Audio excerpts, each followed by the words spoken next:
You know what?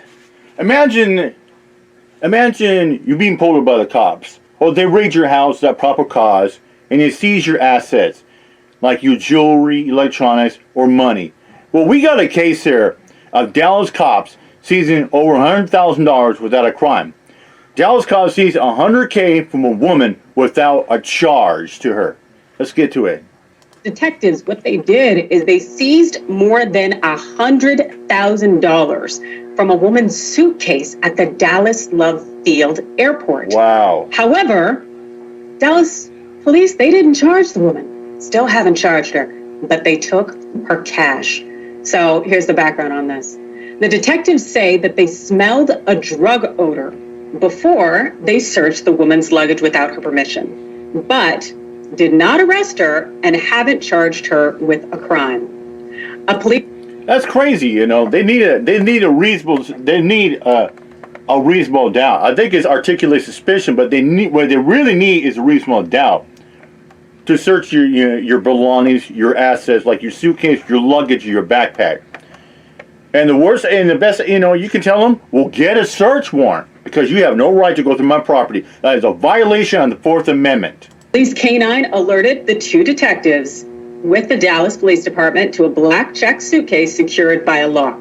The dog, named Valentine, is trained to pick up the scent of cocaine, heroin, marijuana, and methamphetamine. That's according to the report. What the detectives found was a shipping bag that was wrapped in blankets containing $100, $50, $20, $10, $5, and $1 bills inside the suitcase. Now, there were no clothes or other items in the luggage at all whatsoever. What does this say to you, other than the fact that, hey, maybe you shouldn't be going through my luggage, but that's fine, I guess, if you do. Yeah. Jackson? Well, like I said, it's a Fourth Amendment violation. They just violated her Fourth Amendment right in doing so.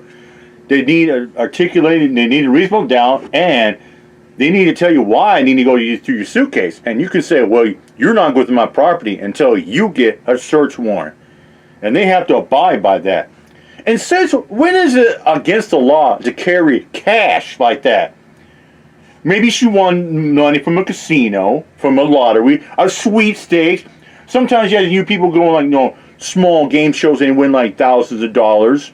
Or you go to a casino. Sometimes a lottery, you win a lump sum of money. Maybe this woman take a lump sum of money from winning a casino, a term like maybe a blackjack or Texas Hold'em poker. Oh, I think maybe she did because it was in Dallas. Texas is well known for Texas Hold'em poker.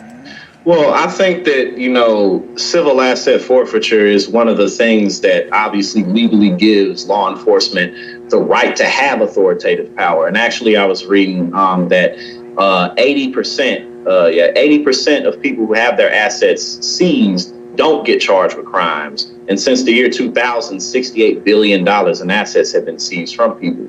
So you got to think about, people who may be barbers, who may be, dancers of various kinds, who just have cash-based businesses. These are the people who civil asset forfeiture targets the most. And obviously, of course, minority groups is who this impacts the most because... Exactly. There are people out there that have jobs that pay under the table, that pay a lot of cash, like waitresses, dancers, like hairstylists, and, hairdressers,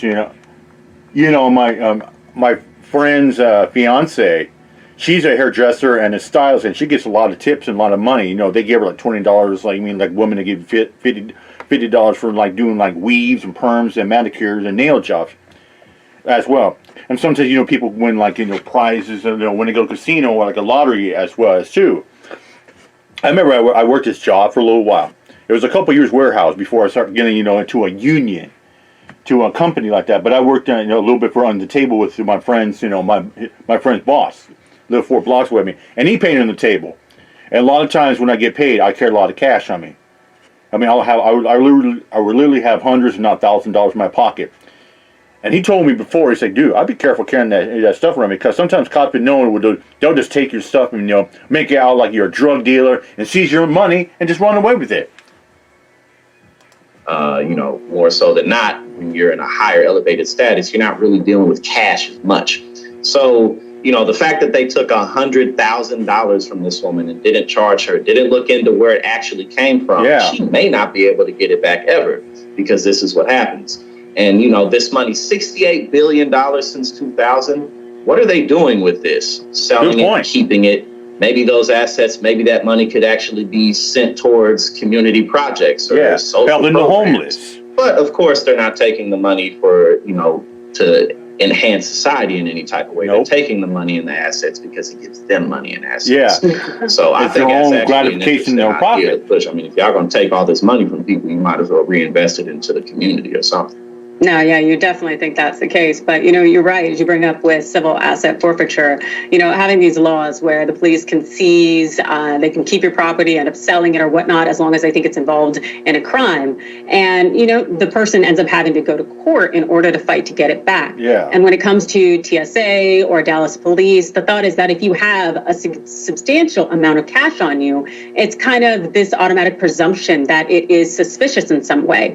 And thus they ultimately end up maybe having probable cause and thinking that it's connected to a drug deal or some kind of crime in some way, and thus they are empowered to seize it. In this situation here, you know, or some people say, well, if that person's got that much cash money, like they're promoting, you know, sex, you know, like underage trafficking of children or drug trafficking as well.